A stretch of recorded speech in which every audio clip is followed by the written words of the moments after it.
बिस्मिल्लाहिर्रहमानिर्रहीम, अस्सलाम वालेकुम and a very happy good morning everybody. मैं हूं आपकी होस्ट हिना नियाजी और मेरे साथ हैं अजीम राना। और हम उम्मीद करते हैं हमेशा की तरह आप बिल्कुल सेहतमंद होंगे, तंदुरुस्त होंगे, जहां होंगे खुश होंगे, अपने प्यारों के साथ होंगे। तो जिस हाल में रहें अपने परवरदिगार का शुक्र अदा करें, अपना और अपने इर्द गिर्द के लोगों का खास ख्याल रखें और दिन का आगाज मुस्बत सोच के साथ करें।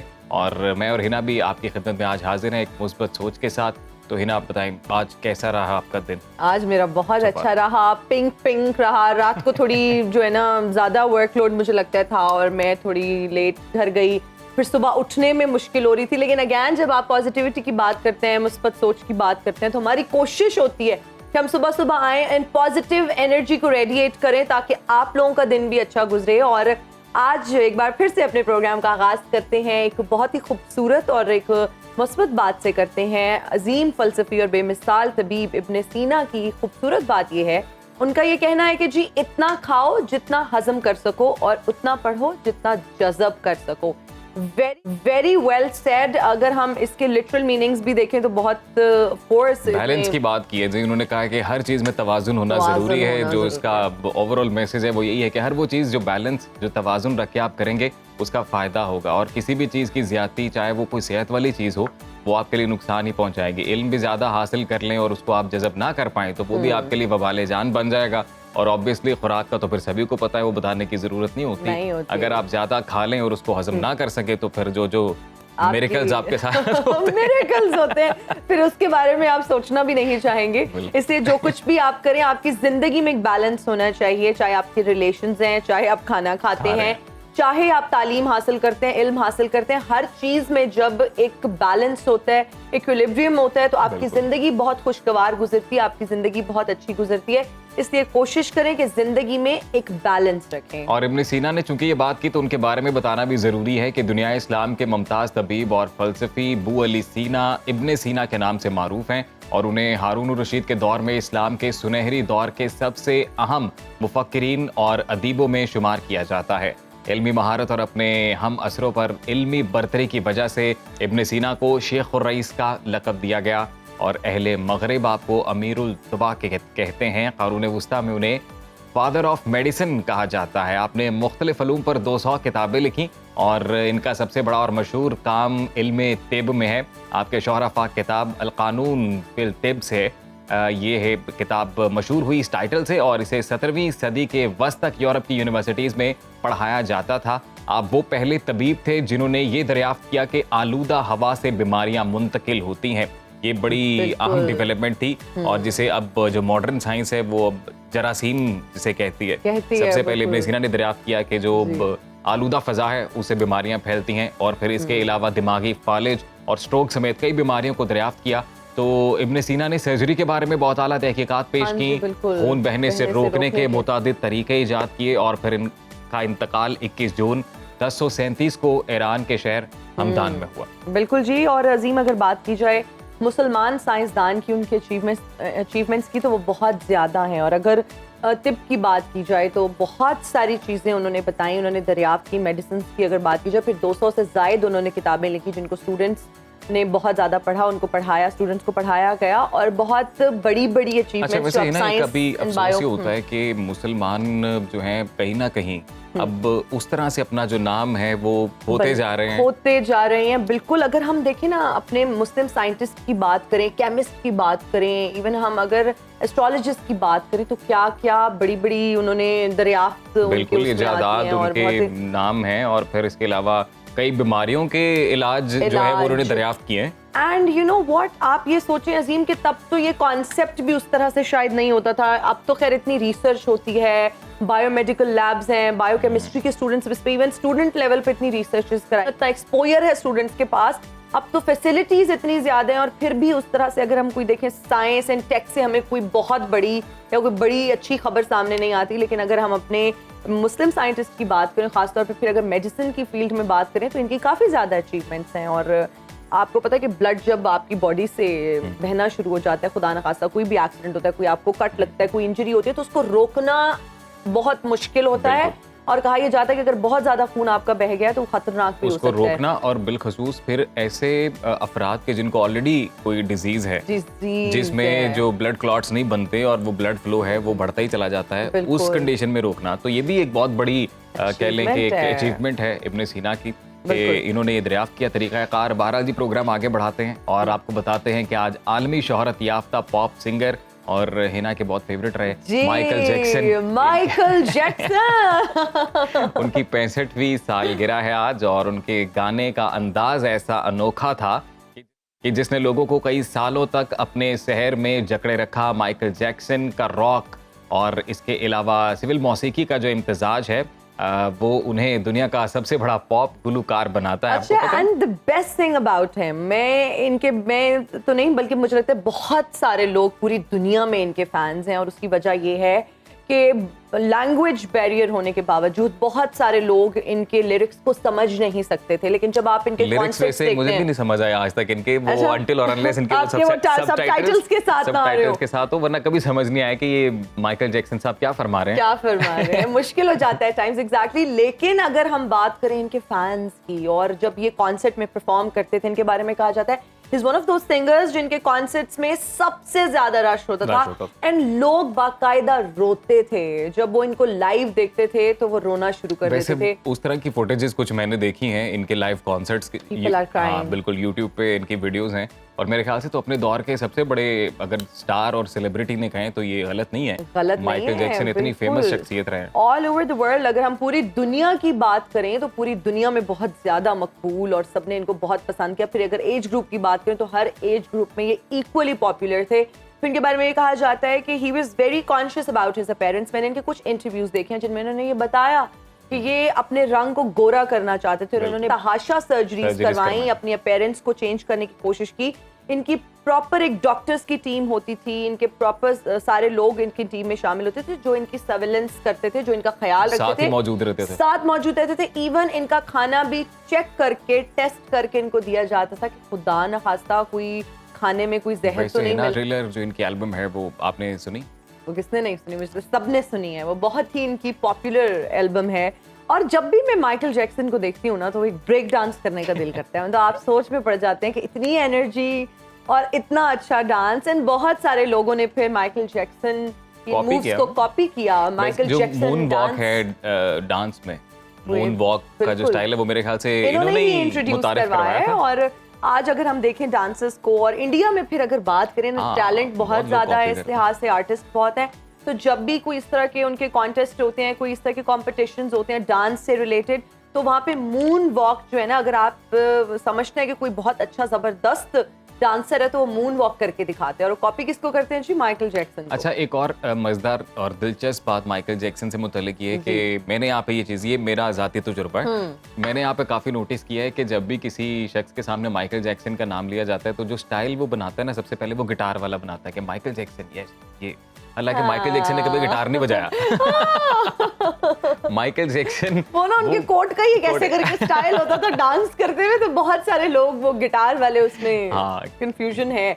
लेकिन भाई क्या कमाल सिंगर थे, इनकी परफॉर्मेंस के लिए लोग बहुत दूर दूर से आया करते थे, डिफरेंट कंट्री से। अगर पता चलता था कि माइकल जैक्सन का कॉन्सर्ट हो रहा है, लोग टिकट्स खरीदते थे, और इनके कॉन्सर्ट्स के टिकट्स के बारे में कहा जाता है, इनकी परफॉर्मेंस जब होती थी तो कहते हैं कि within 20 minutes, at times 10 minutes में हाउस फुल हो जाता था, लोग लड़ते थे, और लोग पे कहते हैं ना जब इनकी परफॉर्मेंस देखे सहर तारी हो इनके, तो वो अभी हम अपनी रिपोर्ट में भी जैसे बता रहे थे कि एक लंबे ब्रेक के बाद जब ये एक मुश्किल पीरियड से गुजरे अपने लाइफ के, और फिर उसके बाद जब इन्होंने डिसाइड किया कि ये कम बैक करने वाले हैं, तो इन्होंने कोई 40-50 कॉन्सर्ट इन अ रो साइन किए हैं कि जो करेंगे पूरा टूर, पूरी जो है वो मुख्तलिफ ममालिक में, और विद इन डेज वो बिक चुका था, सारा बिक चुका था, बिकॉज लोग इतना एक्साइटेड थे, लोग इनको इतना पसंद करते थे, और कहा यह जाता है कि he was very down to earth. और वैसे ना हम लोग थोड़े से लकी इस मामले में हैं कि आने वाली नस्लें जब माइकल जैक्सन के गाने सुना करेंगी तो हम कह सकते हैं कि हमने अपने बचपन में माइकल जैक्सन की देखी हुई है देखी हुई है परफॉर्मेंसेस। परफॉर्मेंसेस, लेकिन आपको नहीं लगता बहुत लोग हमें कहेंगे आप तो बहुत ही पुराने दौर के हैं? इतने पुराने दौर के यार, माइकल जैक्सन की भी देखी हुई है परफॉर्मेंस। लेकिन हमारे बचपन में था भाई, हमारे बचपन में था एग्जैक्टली। अब हमारी अम्मा भी तो बताती है ना, हमारे बचपन में नूरजहां हुआ करती थी, बिल्कुल। तो हम उनको जज थोड़ी करते हैं, हम कहते हैं वाह वाह कितनी आप माशाल्लाह से लकी हैं कि आपने लाइव परफॉर्मेंसेस को एंजॉय किया है। एनीवेज जी, प्रोग्राम में आगे बढ़ते हैं और अपने सिंगर्स को, अपने आर्टिस्ट को भी हमारी कोशिश रहती है कि हम ट्रिब्यूट दें। आज एक नामवर गुलकार परवेज मेहदी की 18वीं बरसी है और परवेज मेहदी ने अगर उनकी करियर की बात की जाए तो 70 की दहाई में अपने करियर का आगाज किया, मगर उन्हें शोहरत रेडियो पाकिस्तान के लिए गाए गए गीत गोरिये मैं जाना परदेस से मिली है और उनका जो असल नाम है वो परवेज हसन था, मगर शहनशाह गजल मेहदी हसन की शागिर्दी इख्तियार करने के बाद उन्होंने अपना नाम परवेज मेहदी रख लिया और उन्होंने जहां गजल गायकी को नया और दिलकश अंदाज दिया, वहीं उनके पंजाबी गीतों ने भी खूब मकबूलियत हासिल की। तो उन्होंने उस वक्त कामयाबी हासिल की जब बड़े सगीर में गायकी के उफक पर गुलाम अली और मेहदी हसन छाए हुए थे। भारत के इंतहाई मकबूल पॉप स्टार गुलकार दलेर मेहदी, उन्होंने भी परवेज मेहदी को अपना रूहानी उस्ताद मानते हुए बाकायदा परवेज मेहदी की शागिर्दी इख्तियार की और फिर फ़न गायकी में कमाल हासिल किया।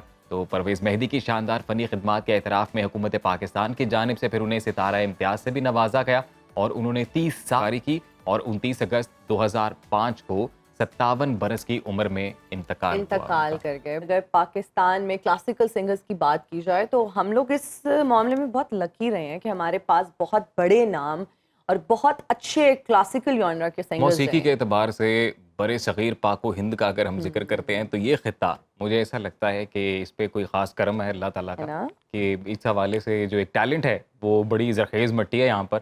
म्यूजिक में हमारे जो नाम जो लोगों ने बनाया यहाँ पे और जिस स्ट्रेंज म्यूजिक कैटेगरी में भी बहुत नाम बनाए हैं, लेकिन ओरिजिनल म्यूजिक में भी बहुत नाम बनाया है। अगर क्लासिकल जॉनर की बात की जाए तो इट्स वेरी डिफिकल्ट और हर इंसान इसको अच्छे से गा नहीं सकता, इसको अच्छे से निभा नहीं सकता। लेकिन अगर हम अपने सिंगर्स की बात करें, यहाँ पे लेजेंडरी सिंगर्स जो यहाँ पे रहे हैं, जिन्होंने परफॉर्म किया है, गाया है, उन्होंने लोगों के दिलों पर राज किया है।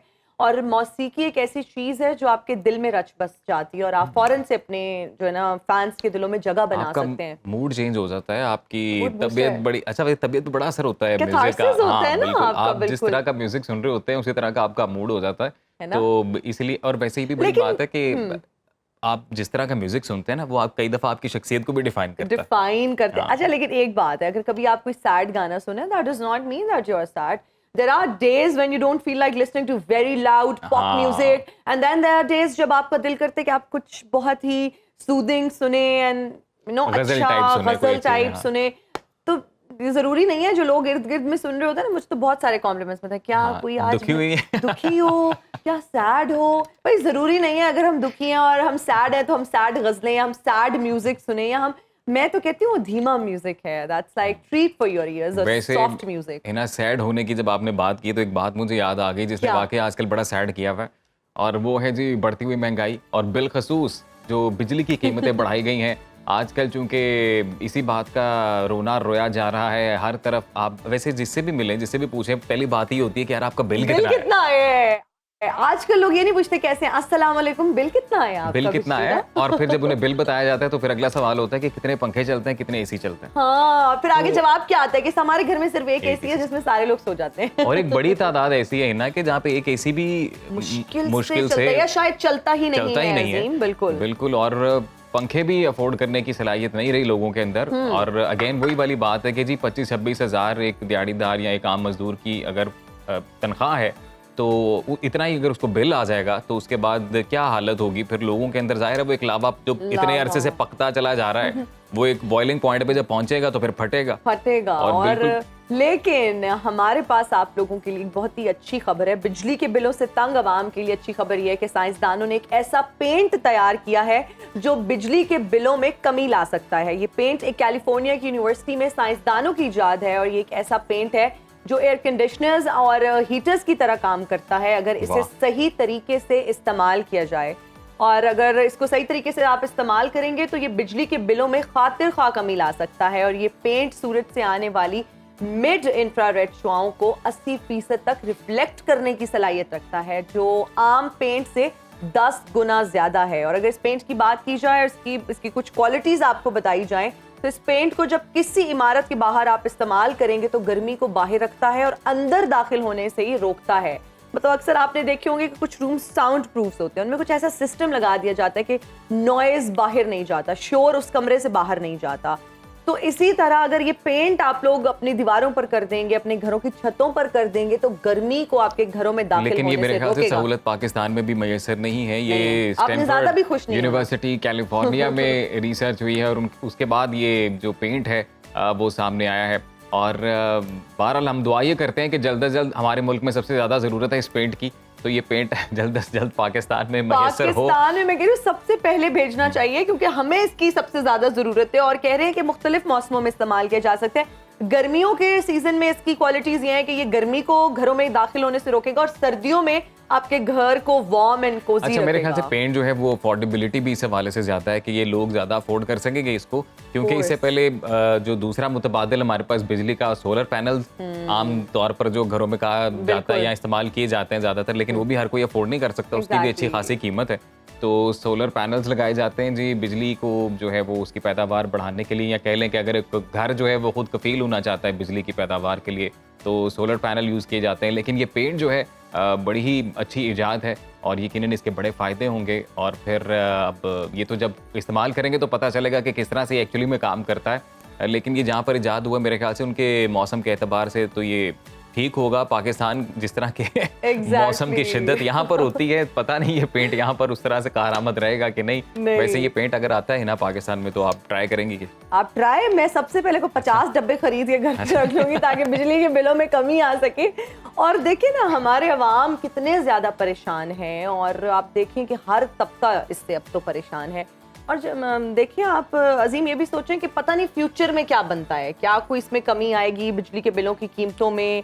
हमें हमेशा से ये हौसला दिया जाता है, अगर हम आवाम की बात करें तो हमें हमेशा से ये कहा जाता है कि जी बेहतरी आएगी हालात में। और अगर सियासतदानों की बात करें, लीडर्स की बात करें, तो उनकी तरफ से भी हमें हमेशा सुनने के लिए यही मिलता है कि जी हालात में इंशाल्लाह बेहतरी आ जाएगी, फिलहाल मुश्किल वक्त है। लेकिन पता नहीं हालात में बेहतरी कब आएगी। और बिलखसूस जो भी निगरान सेटअप है, निगरान जो गवर्नमेंट है, उसे काफी उम्मीदें हैं लोगों को, और उनकी जानिब से भी मीटिंग्स तो बुलाई जा रही हैं, लेकिन कोई उनका भी कोई फ्रूटफुल रिजल्ट नहीं सामने आ रहा। क्योंकि जी ये वो बिगाड़ है जो नहीं फैला है, जो अचानक से नहीं हुआ है। ये कह लें कि एक चेन रिएक्शन है जो कि एक बड़े अरसे से गड़बड़ शुरू हुई, फिर वो बढ़ती चलेगी। और अफसोस ये कि किसी ने इसके ऊपर कोई काम नहीं किया। हमारे मुल्क का फिर अलमिया ये भी है कि ब्लेम गेम बहुत ज्यादा है। आपकी हुकूमत आएगी तो आप मेरी हुकूमत को ब्लेम करेंगे, फिर मेरी हुकूमत आएगी मैं आपकी हुकूमत को ब्लेम करूंगी कि जी आपके दौर में ये नहीं हुआ, आपने ये सारी तबाही फैलाई है, अब हम इसको बेहतर करने की कोशिश करें। तो मुझे लगता है कि हमें सेल्फ एनालिसिस करने की जरूरत है, और जो हमारे सियासतदान हजरात हैं, with due respect to them, उनको ये चीज रियलाइज करने की जरूरत है। That's high time. अब आप आवाम को बेवकूफ नहीं बना सकते। अब आप दावे वादे करके और सारी चीजें साइड पे रख के, और अब तो हम ये भी सोच रहे हैं कि मैंडेट क्या होगा और सियासतदान लोगों से वोट क्या कह कर लेंगे कि हम बिजली सस्ती कर देंगे। सूरत हाल है, लेकिन उससे पहले कोशिश ये करें खुदारा के अवाम को रिलीफ दें और जो लोगों की मुश्किलात हैं उसमें कमी लेकर आएँ। तो जी प्रोग्राम मजीद आगे भी बढ़ाएंगे, मजीद टॉपिक्स भी हम डिस्कस करेंगे, लेकिन फिल वक्त शामिल करेंगे ब्रेक। आप कहीं मत जाइएगा, हम वापस आएंगे ब्रेक के बाद और आप देखते रहिए सुनो पाकिस्तान।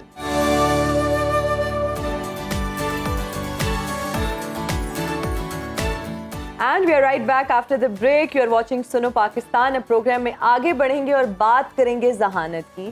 तो ये किसी की मिरास नहीं और ना ही इसको हासिल करने के लिए कोई खास कुलिया होता है, बल्कि ये बॉर्न टैलेंट है। और बिल्कुल मुझे लगता है आप में ये इनबिल्ट टैलेंट होता है, गॉड गिफ्टेड एक सलाहियत होती है। और अगर हम पाकिस्तानीज़ की बात करें तो भाई किसी से कम नहीं है, और इतने बड़ी सलाहियतों से मैंने वो जो आप ब्रेक्स पे जाने से पहले जब मैं बात कर रहा था ना कि इस खित्ते में और बिलखसूस पाकिस्तान की मट्टी इतनी जरखेज है कि यहाँ पर ऐसी ऐसी नेमतों से, ऐसी ऐसी सलाहियतों से लोगों को नवाजा है परवरदिगार ने। लेकिन कुछ लोग होते हैं जो खुशकिस्मत होते हैं जो उसको सही तरीके से हार्नेस कर लेते हैं। ज़्यादातर के पास ऐसी फैसिलिटीज़ नहीं होती हैं, लेकिन हम जिक्र कर रहे हैं बड़ी ही यंग स्टूडेंट हैं और उन्होंने पाकिस्तान का नाम रोशन किया है। पाकिस्तान से ताल्लुक़ रखने वाली पाकिस्तानी नैयाद बरतानवी तालिबा हैं ये महानूर, इन्होंने अपनी जहानत का लोहा मनवा कर दुनिया को हैरान कर दिया है और खुद को दुनिया के 1% ज़हीन तरीन शख्सियात में शामिल कर लिया है। मानूर ने अपनी खुदादाद सलाहियत के बलबूते पर ओ लेवल के इम्तिहान में 34 मज़ामीन में नुमाया कामयाबी हासिल करके दुनिया में नया रिकॉर्ड कायम किया है। वैसे इसे नुमाया कामयाबी नहीं कहा जा सकता, हम तो कहेंगे कि स्ट्रेट कामयाबी। इसमें तो स्ट्रेट कामयाबी भाई, स्ट्रेट एज इन्होंने लिए हैं। और 34 सब्जेक्ट्स की अगर बात की जाए बहुत ज्यादा होते हैं। मैक्सिमम आप 11 सब्जेक्ट्स को आप कर सकते हैं और वो भी बड़ा मुश्किल होता है स्टूडेंट्स के लिए भाई। अगर ओ लेवल्स की बात करें एग्जाम्स की, उसको पास करना और उसमें फिर अच्छे ग्रेड्स लेना। लेकिन अगर महानूर की बात करें तो इतनी यंग एज में इन्होंने जो है वो खुद को प्रूव किया और पाकिस्तान का नाम रोशन किया है। और इन्होंने एक और टेस्ट भी था। बिल्कुल, मेना टेस्ट वो आईक्यू का एक टेस्ट है जी। और आईक्यू टेस्ट में कहा यह जाता है कि अगर आइंस्टाइन आज जिंदा होते तो उनका जो आईक्यू लेवल है और वो मेना टेस्ट पास करते, मेंसा टेस्ट सॉरी, वो पास करते तो उस टेस्ट में उनका स्कोर होता है 160। लेकिन महानूर ने मेंसा आईक्यू टेस्ट में 161 स्कोर हासिल किया है और नाकाबिले यकीन रिकॉर्ड उन्होंने बना डाला है। तो ये इतनी तमहीद बांधना बहुत जरूरी थी क्योंकि तारुफ बहुत जरूरी था। महानूर हमारे साथ मौजूद हैं, तो महानूर से बात करते हैं। गुड मॉर्निंग, अस्सलाम वालेकुम महानूर। सबसे पहले तो बहुत बहुत मुबारक हो आपको। आपने 16 बरस की उम्र में दुनिया का एक मुनफरिद तालीमी एजाज हासिल कर लिया है। सबसे पहले बताइएगा, how do you feel about it? वालेकुम सलाम। First of all thank you so much for having me on the show. मैं बहुत खुश हूँ कि मेरी अचीवमेंट पाकिस्तान ने इतनी एक्नॉलेज की और मुझे पाकिस्तान ने इतना प्यार दिखाया पिछले 5 दिन में। Amazing amazing, we are so proud of you Mahnoor. बहुत अच्छा लगता है जब इस तरह का कोई भी नाम सामने आता है और इंटरनेशनली जब हमारी जो है ना, हमारी यूथ की अगर हम बात करें वो हमें रिप्रेजेंट करते हैं किसी भी प्लेटफॉर्म पे, किसी भी फोरम पे।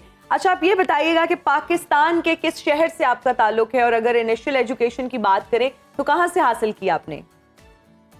हमारा लाहौर से ताल्लुक है। तो मैं जब पहले 3 से 9 की उम्र के दरमियान लाहौर में ही रहते थे और मैंने लकास स्कूल से पढ़ा था।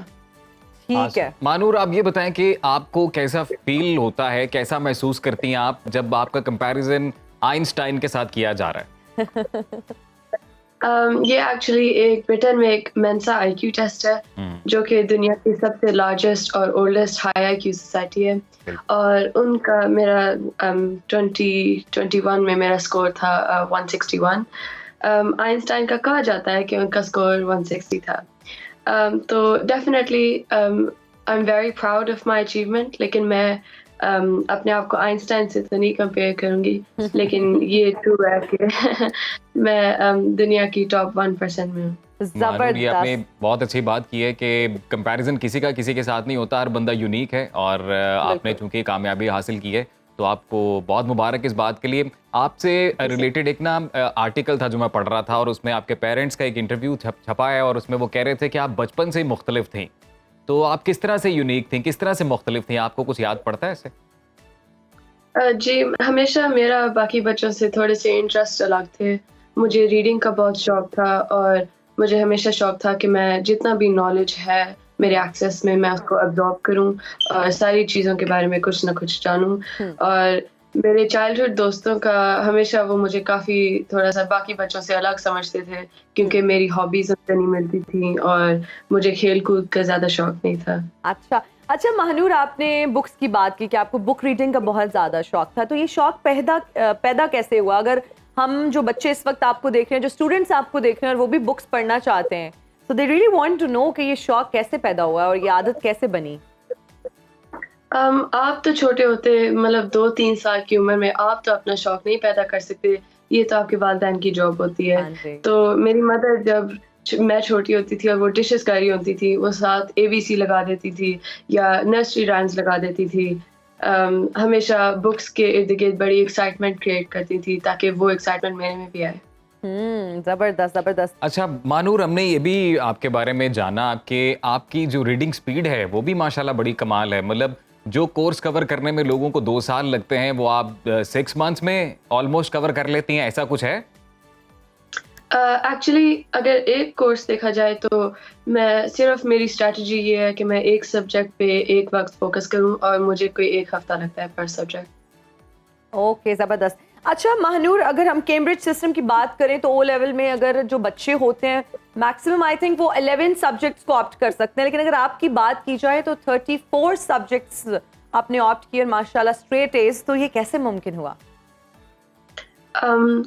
एक्चुअली वो 10 स्कूल से करवाते हैं और बाकी सारे मुझे प्राइवेटली करने पड़े।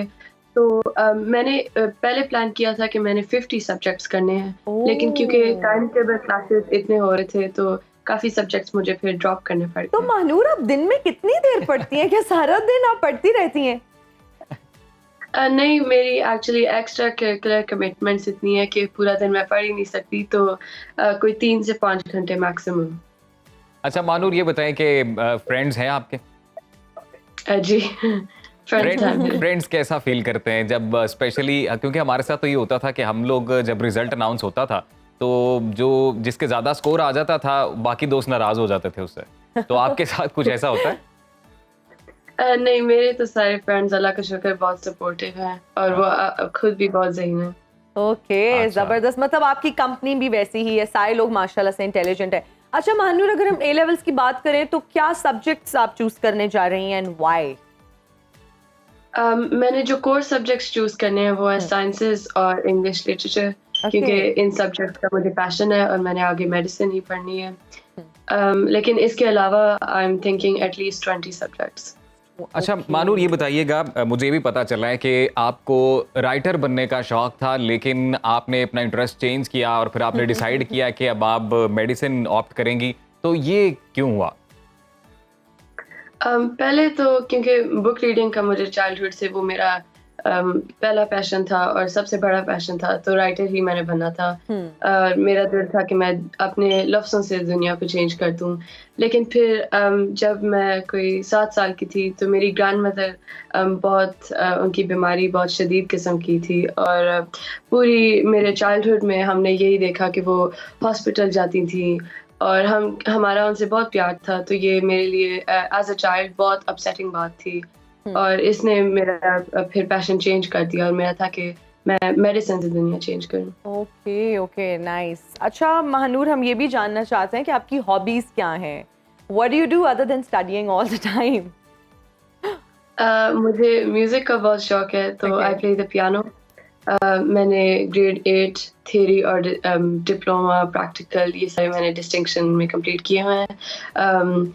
आई enjoy horse riding, swimming, chess. Nice. अच्छा महानूर, आप ये बताएं कि जो बाकी स्टूडेंट्स हैं जो आपके एज ग्रुप के हैं और जो इस वक्त आपको देख रहे हैं, सुन रहे हैं, उनके लिए आप क्या सजेस्ट करेंगी कि जो अच्छा स्कोर करना चाहते हैं लेकिन वो पढ़ते हैं और वो नहीं स्कोर कर पाते, तो क्या स्ट्रैटेजी अपनानी चाहिए? किस तरह से आप इतने स्मार्ट बन सकते हैं, इतने जीनियस बन सकते हैं? मैं कहूँगी कि ये सारी गेम हार्ड वर्क की है और डेडिकेशन की है। जब आप एक टारगेट सेट कर लें तो आप सारे काम करें जो आपको उस टारगेट की तरफ लेके चलें।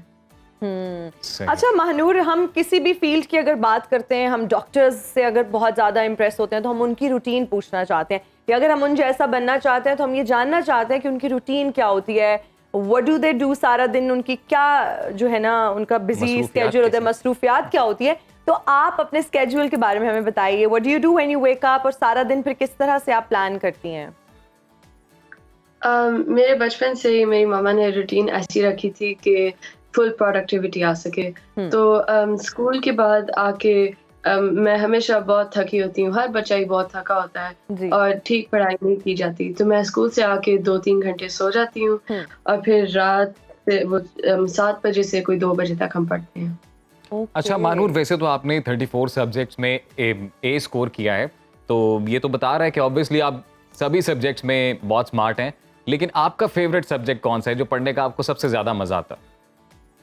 क्योंकि मेरा पैशन मेडिसिन है, मुझे साइंसेस का बहुत शौक है और फिर obviously English literature. English literature, okay, amazing. अच्छा, अगर फ्यूचर प्लान्स की बात करें तो मेडिसिन में ही आप कुछ करना चाहती हैं, if you are not wrong? जी। ओके। और आप पाकिस्तान के लिए क्या करना चाहती हैं महानूर? पाकिस्तान को आप जैसे टैलेंटेड स्टूडेंट्स की बहुत जरूरत है भाई। मेरी तो होप ये है कि I want to serve all countries, लेकिन पाकिस्तान डेफिनेटली, क्योंकि मेरा अपना मुल्क है, मेरे प्लान्स हैं कि यहाँ अंडर डेवलप्ड एरियाज में मैं कोई मेडिकल फैसिलिटीज प्रोवाइड कर सकूं या अवेयरनेस ला सकूं। इनक्रेडिबल। अच्छा महानूर, बहुत सारे लोग इस वक्त आपको देख रहे हैं, बहुत सारे वालिदैन आपको देख रहे हैं, ऐसे वालिदैन जो अपनी बच्चियों को घर से बाहर नहीं भेजना चाहते या तालीम हासिल करने के लिए उनके रास्ते में बहुत सारी रुकावटें होती हैं, ऐसे पेरेंट्स को क्या मैसेज देना चाहेंगी? मैं पेरेंट्स को मैसेज दूंगी कि अपनी बेटियों को भी ऐसे ही ट्रीट करें और ऐसे ही उनको एजुकेशन में फर्दर करें जैसे आप अपने बेटों को करेंगी, क्योंकि सक्सेस सिर्फ तभी आती है और कंट्री सिर्फ आगे तभी बढ़ती है जब मेल्स और फीमेल्स यूनाइट करके आगे प्रोग्रेस करें। बिल्कुल ठीक हो गया Mahnoor. It was lovely talking to you, your inspiration for a lot of women watching you out there. और हम बहुत फख्र महसूस करते हैं कि आपने इतनी बड़ी अचीवमेंट अपने नाम की और इंटरनेशनली पाकिस्तान का नाम रोशन किया। और अपना बहुत ख्याल रखें, best of luck for your future endeavours. और हमें पूरा यकीन है कि जब आप डॉक्टर बनेंगी तो आप एक इनक्रेडिबल डॉक्टर होंगी। तो अपना ख्याल रखें जी। बहुत शुक्रिया आपके वक्त का महानूर। तो भेना, आप कैसे student? I was a brilliant student वैसे, I'm not blowing my trumpets, लेकिन मैं अच्छी स्टूडेंट थी। और फिर अगर मैं बताऊं यूनिवर्सिटी में तो मैं स्कॉलरशिप पे ही मेरा एडमिशन हुआ था। और फिर मैं इंग्लिश डिबेट्स में बहुत अच्छी थी। आपको पता है मियाँ वाली से आगे आना, मियाँ वाली जैसे शहर से इंग्लिश डिबेट्स हुई और उसमें पंजाब लेवल पे आई स्कोर्ड फर्स्ट पोजीशन। और तब तो एक ख्वाब हुआ करता था कि मियाँ वाली में लोग स्कूल भेजें बच्चों को। कुछ याद है? कोई डिबेट अगर अभी आपको करनी पड़े? मुझे मेरा टॉपिक मुझे याद है कि my topic was bad democracy is better than benign dictatorship. वाह वाह, क्या बात है। और तब मैं बहुत छोटी थी, I was a kid back then. और आप सोचें, और ये टॉपिक सजेस्ट किसने किया था जब आप बच्ची थी तब ऐसा टॉपिक? यस बिल्कुल, मैं ग्रेड 10th में थी। और आपको मैं ये बताऊं कि ओए लेवल्स तो तब मेरे दौर में तो बहुत ही मुश्किल से बच्चों को कराया जाता था।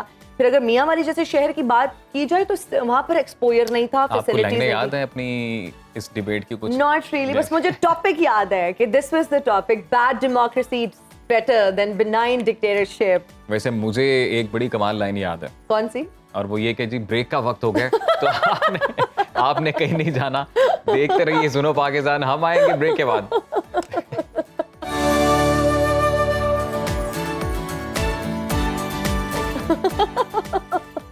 And you're right back after the break. You're watching सुनो पाकिस्तान, सुबह की हर बात।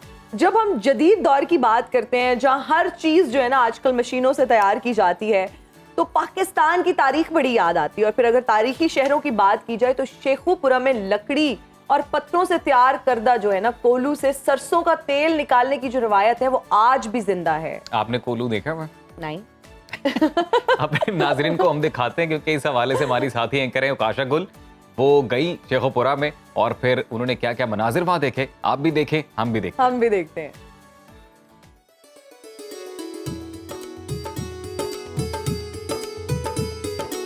नाज़रीन, शेखुपुरा एक तारीखी शहर है। इसमें कई ऐसे शाहकार नज़र आते हैं जो मुगलिया तर्ज तामीर की भरपूर अक्कासी करते हैं। इस वक्त मैं एक बहुत ही खूबसूरत एक तारीखी शाहकार के सामने खड़ी हूँ जिसे जहांगीरी गेट कहा जाता है। और इंटरेस्टिंग फैक्ट ये कि इस गेट से दाखिल होते ही हम पुराने शेखुपुरा में दाखिल हो जाएंगे। तो आइए आपको अंदर की तंग गलियों की सैर करवाते हैं।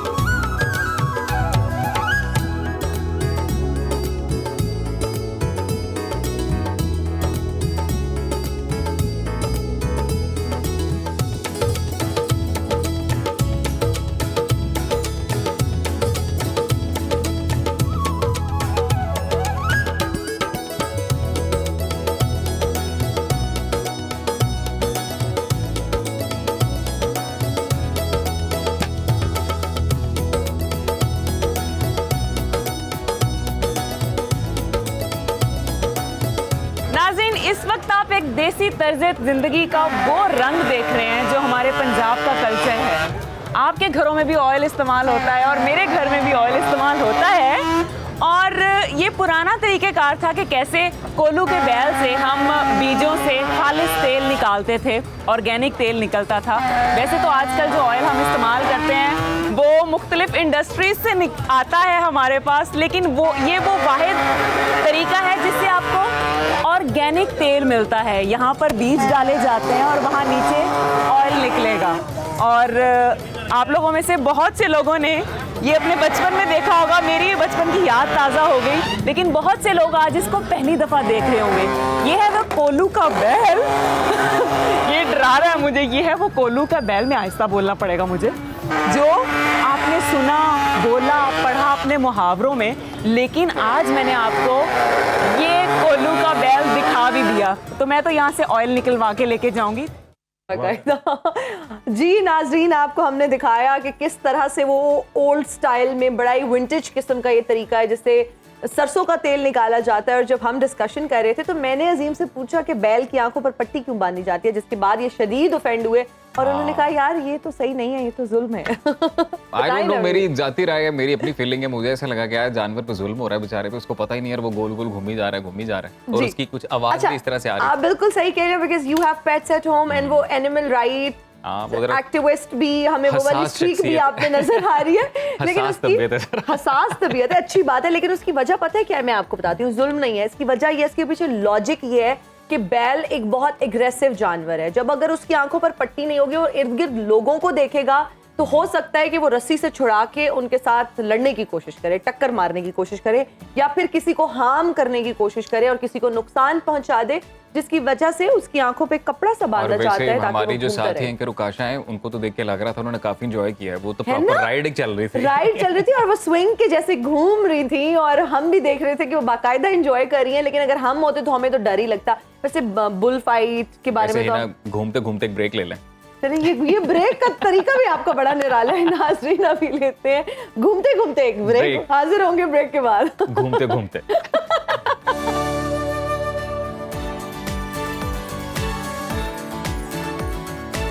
Welcome back after the break. और बड़ा ही अहम सेगमेंट है हमारा। गुज़िश्ता चंद बरसों से ये मौजू हर जगह वैसे ज़ेर बहस है कि जो नौजवान नस्ल है उनमें नशावर अशिया के इस्तेमाल में ख़तरनाक हद तक इजाफा होता जा रहा है और जो भी पेरेंट्स हैं बिलखुसूस वो परेशान दिखाई देते हैं कि अब इन बच्चों का मुस्तकबिल क्या होगा। और नंबर्स की बात करें तो अक़वाम मुत्तहिदा की रिपोर्ट के मुताबिक पाकिस्तान में रोज़ाना 700 नशे के आदी अफराद अपनी जान से हाथ धो बैठते हैं, जो कि दहशतगर्दी से मरने वाले अफराद की तादाद से कहीं ज़्यादा है। और पाकिस्तान में मुनशियात इस्तेमाल करने वालों की तादाद अब लाखों में, इसमें तेज़ी से इजाफा होता जा रहा है। और बिलखसूस इसमें जो बड़ी तादाद है वो 21 साल से 30 साल के नौजवानों की बताई जा रही है। और दूसरी जानिब एक और अफसोसनाक सूरत हाल ये है जी कि तालीमी इदारों में मुनशियात का जो बढ़ता रुझान है वो भी इस वक्त वालिदैन और उसातिज़ा के लिए एक चैलेंज बना हुआ है। तो इसके पीछे एक पूरा माफिया है जिसके सामने इंतजामिया और हुकूमती इदारे भी बेबस नजर आते हैं। तो ये जो ओवरऑल सिचुएशन है इस पर इसके तदारुक के लिए हम बात करते हैं। हमारे साथ एक्सपर्ट स्टूडियो में मौजूद हैं, माहिर नफ्सियात व मुनशियात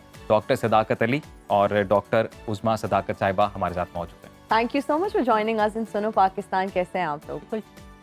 सबसे पहले तो डॉक्टर साहब आपकी तरफ आऊँगी। अगर हम बात करें अब ड्रग्स के इस्तेमाल की तो वो एक फ़ैशन बन चुका है और बहुत सारे स्टूडेंट्स में हम इसका ट्रेंड देखते हैं। अनफॉर्चुनेटली अगर हम वेप की बात करें तो वो अब एक फ़ैशन बन चुका है। आजकल कन्वीनियंट भी है, लोगों ने अपने पर्सेस में, क्लचेस में, बैग्स में रखा होता है। तो कितना ख़तरनाक है ये वेप का इस्तेमाल, जिसको अब जी ऑल्टरनेट भी कहा जाता है कि सिगरेट का जी हेल्दी ऑल्टरनेट है। ये जो हेल्दी ऑल्टरनेट है के बारे में आप प्लीज़ बताइए। अच्छा, एक तो हमें ये अंडरस्टैंड करने की ज़रूरत है कि कोई भी चीज़ जो हमारे माशरे में एक ट्रेंड की तरह आती है तो हम बाज़-औक़ात मॉरल जजमेंट के थ्रू या मेयर्स के थ्रू उसे असेस करते हैं कि ये मॉरली करेक्ट है या मॉरली इनकरेक्ट है।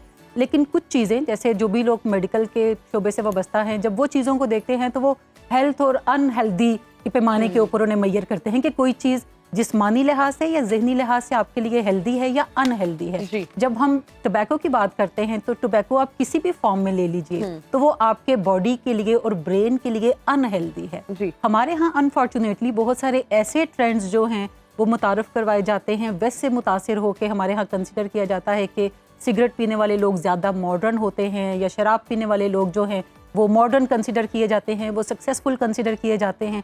तो जो चीज़ हम मूवी से देखते हैं, जो चीज़ हम वेस्ट में कुछ एक ख़ास सेगमेंट को करते हुए देखते हैं और हम उसे फिर जनरलाइज करने की तरफ जाते हैं।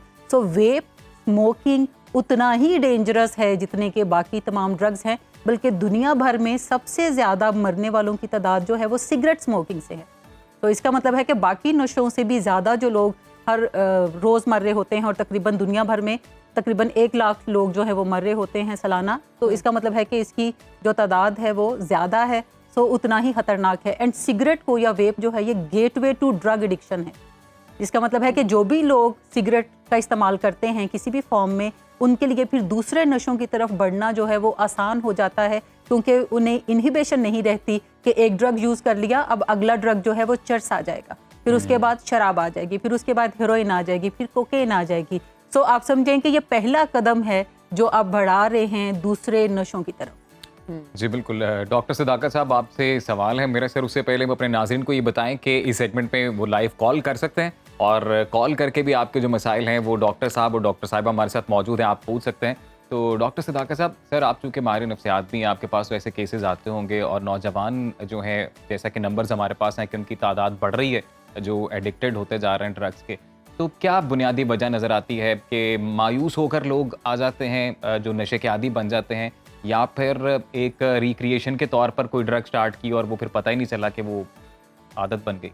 देखिए, एक्चुअली हम 20वीं सदी की स्किल्स के साथ 21वीं सदी में ज़िंदगी गुजार रहे हैं, जिससे कि दिमाग पर बहुत गैर मामूली बोझ पड़ता है, क्योंकि स्किल्स जो हैं वो कम हैं, और इससे एक दिमागी खलल पैदा होता है जो कि फिर ये टोटके से ठीक किया जाता है, जो तारीख़ी तौर पर इस्तेमाल होता रहा है, जैसे अल्कोहल और दीगर मनशियात हैं, तो इनकी हिस्ट्री हज़ारों साल पुरानी है। ये शराब पीना कोई मॉडर्न होने की निशानी नहीं है, ये तो जंगल के ज़माने में जब इंसान रहा करता था तभी उसने ये फलों को गला सड़ा के तो शराब बनाना सीख लिया था। तो आप यूँ समझ लें कि आज के ज़माने में जो ख़तरात हैं वो इस तेज़ पेस से हैं, जो कि हमारी ज़िंदगी में पहले जो काम हफ्तों महीनों में होते थे अब घंटों और दिनों में होते हैं, और कम्युनिकेशन बहुत ज़्यादा है, मीडिया, सोशल मीडिया, तो हमारा जो दिमाग है वो बहुत सारे असरात के ज़रिए असर काम करता है, और कुछ कॉन्सेप्ट्स हैं जो नए साइंटिफिक उभर के सामने आ रहे हैं कि हमने हमेशा समझा कि अगर लोगों को स्ट्रेस होती है या अगर डिप्रेशन होती है तो ये कोई नफ्सियाती बीमारी है। ये नफ्सियाती बीमारी है, लेकिन गैर मामूली खुशी, एनर्जी और ओवर कॉन्फिडेंस भी ऐसी चीज़ें हैं जिनसे केयरफुल होने की ज़रूरत है, क्योंकि इससे फिर दिमाग पे इतना दबाव पड़ता है कि उसके लिए फिर शाम को लोग जो है शराब पी के अपने दिमाग का दबाव कम करने की कोशिश करते हैं, और सुबह उठते हुए जब बिस्तर से निकलने को दिल नहीं करता तो फिर वो चाय, कॉफ़ी, सिगरेट, इन चीज़ों से अपने आप को गियर्ड अप करते हैं।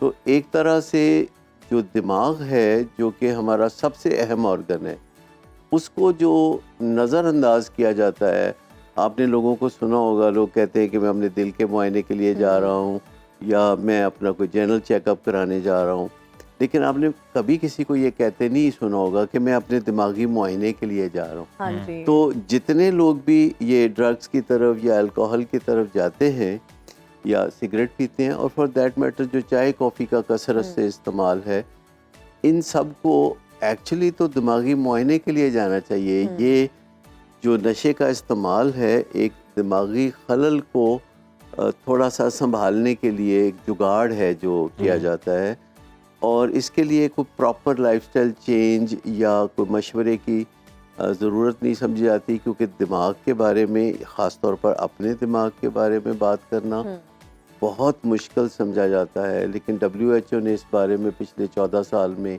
बहुत काम किया है, और लोगों में शेम को हील करने की कोशिश की है कि अगर आपके दिल में कोई नक्स पड़ सकता है तो दिमाग में क्यों नहीं पड़ सकता। अगर मैदे में ख़राबी हो सकती है तो सोचों के अंदर जो असरअंदाजी है क्यों नहीं हो सकती दिमाग के खलल। तो ये जो एक नई सोच पैदा होनी चाहिए वो ये है कि अगर आपको कोई गैर मामूली शोखो शंग नज़र आए और भंगड़े डालता हुआ नज़र आए, पार्टी करता हुआ नज़र आए, और फन आफ्टर फन जिसे कहते हैं, जो कि आजकल नौजवान बहुत पसंद करते हैं, और रातों को फिर देर तक जागना 3-4 बजे तक, दिन को 2-3-4 बजे तक सोना, ये सारी चीज़ें जो है ना, ये जो लाइफस्टाइल की जो ख़राबियाँ हैं, ये जो रोशनियों की दुनिया हमें मिली कोई चंद 50-60 साल पहले, तो उसकी वजह से हम बदल गए हैं, हमने फितरत के खिलाफ चलना शुरू जी कर दिया। डॉक्टर साहब, अभी हमारे साथ एक कॉलर भी हैं, अब्दुल वाहिद मानसेरा से। उनकी कॉल लेते हैं और जानते हैं क्या कहना चाहेंगे। जी अस्सलाम वालेकुम, क्या पूछना चाहेंगे? हेलो जी जी बोलिए, आपकी आवाज़ आ रही है डॉक्टर जी। जी, मैं ये पूछना चाह रहा हूँ, ये मंशियात की बात और वालेकुम सलाम, कि ये जो नस्वार है यहाँ पे हमारे इसका जी जी जी नस्वार का जो इस्तेमाल है हमारे यहाँ पे बहुत ज्यादा उसका इस्तेमाल हो रहा है यहाँ पे हजारे में, और खुसूसन हमारे जो पठान भाई है वो बहुत ज्यादा इस्तेमाल करते हैं नस्वार का। तो ये जो नस्वार है, ये बाकी नशा आवर जो चीजें हैं, सिगरेट वगैरह, उसके मुकाबले में इसके जो असरात है, साइड इफेक्ट इसके क्या है, और एक बंदा अगर ये छोड़ना चाहे तो उसके लिए वो क्या कर सकता है? अच्छा ठीक है, आप हमारा प्रोग्राम देखते रहें, आपको जवाब दे देते हैं। जी डॉक्टर साहब, बात यह है कि नस्वार तो टोबैको ही है और उसमें कुछ और भी नशावर चीज़ें मिलाई जाती हैं, उसमें कंपटीशन होता है कि नस्वार की कई शक्लें हैं जो कि आपको मार्केट में अवेलेबल मिलती हैं, और ये सिर्फ हमारे पाकिस्तान में या खैबर पख्तूनख्वा में नहीं है, ये जर्मनी में, लंदन में, ऐसे यूरोप के जो मालिक है वहाँ बाकायदा अब कंपनियाँ नस्वार को लॉन्च करती हैं जो कि कपड़े के छोटे से पैक में होते हैं और ज़ुबान के नीचे वो रखते हैं, और इससे बहुत कबाख्तें होती हैं। ये बज़ाते ख़ुद जो है, चूँकि सिगरेट का तो दूसरे लोग जो है देखते रहते हैं, तो अगर ज़ुबान के नीचे कोई छोटी सी चीज़ रखी हुई है तो किसी को पता भी नहीं चलता। छोड़ने की जहाँ तक वो बात करें, जो कि बहुत ज़रूरत है, खैबर पख्तूनख्वा में तो नस्वार बहुत एंडेमिक है। तो इसके नुकसानात भी प्लीज बताइए डॉक्टर साहब। नुकसानात लोगों को पता है, असल चीज़ है कि छोड़े कैसे। तो छोड़ने के लिए जो विल पावर है ना, वो वाहिद चीज़ नहीं है जो आपके काम आती है। विल पावर बहुत सी चीज़ों में से एक है। असल इसके साथ आपको स्किल पावर चाहिए, आपको अपना थोड़ा माहौल बदलने की ज़रूरत है, फिर तैयारी करके छोड़ें। ऐसे ही एकदम छोड़ेंगे तो फेल हो जाएंगे। तो अपने आप को फेलियर के लिए ना तैयार करें। अगर किसी ने सिगरेट छोड़ना है तो वो गूगल पे जाए तो सिगरेट छोड़ने के तरीके को 15-20 दिन पढ़ता रहे, उसके बाद फिर कोई जो स्ट्रेटजी है वो अपने लिए बनाए, फिर एक डेट रखे, कट ऑफ डेट, या जो भी उसका तरीक़ेकार वो अपने लिए पसंद करता है। तो इसमें कई चीज़ें हैं, फिर डेली इन्वेंट्री बनानी पड़ती है, लाइफस्टाइल चेंज करना पड़ता है। सबसे बड़ी बात है कि अगर कोई आदत आपने बदलनी है तो कुछ दीगर की स्टोन हैबिट्स हैं वो अपनानी पड़ेंगी, और वो की स्टोन हैबिट्स हैं कि जल्दी सोना, जल्दी उठना, वॉक करना, और अपने ताल्लुकात को संभालने की कोशिश करना। उसमें जो टर्बुलेंस है, उसमें जो शोर गुगा है, उसको ख़त्म करें। जो मुतनाज़े मौजू है उस पर जो इंटरेक्शन है वो मुख्तसर रखें। वैसे हर चीज़ को मुख्तसर रखें तो ज़िंदगी में बड़े टाइम की बचत होती है, और हर चीज़ जो शुरू करें ज़िंदगी में, किसी भी दिन आप कोई काम शुरू करते हैं, जैसे शॉपिंग है, तो उसके लिए कुछ टाइम होना चाहिए कि आधा घंटा होगी, या आप किसी के यहाँ गए हैं या कोई आपके यहाँ आया है तो उसका कोई स्टार्टिंग टाइम को एंडिंग टाइम होना चाहिए। ये नहीं कि बस अलातूल चलते ही जाएं किसी चीज़ में और एक चीज खत्म हो जाए तो डॉक्टर साहब, हम जिस सोसाइटी में रहते हैं, मेहमान मर्जी से ही आते हैं और मर्जी से ही जाते हैं, इसके बारे में तो कुछ किया नहीं जा सकता। बड़े खामोश पैगामात होते हैं।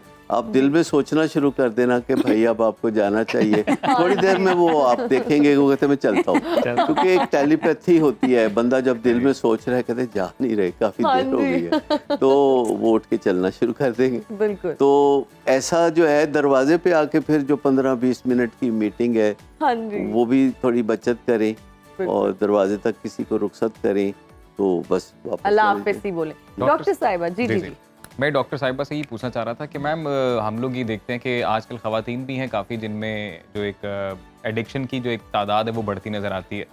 तो पहले तो वो पेरेंट्स स्कूल्स में, बहुत हाई स्कूल के जो बच्चे हैं, लड़कियां लड़के सेम, वो ड्रग्स में बढ़ते जा रही है ये लत उनमें।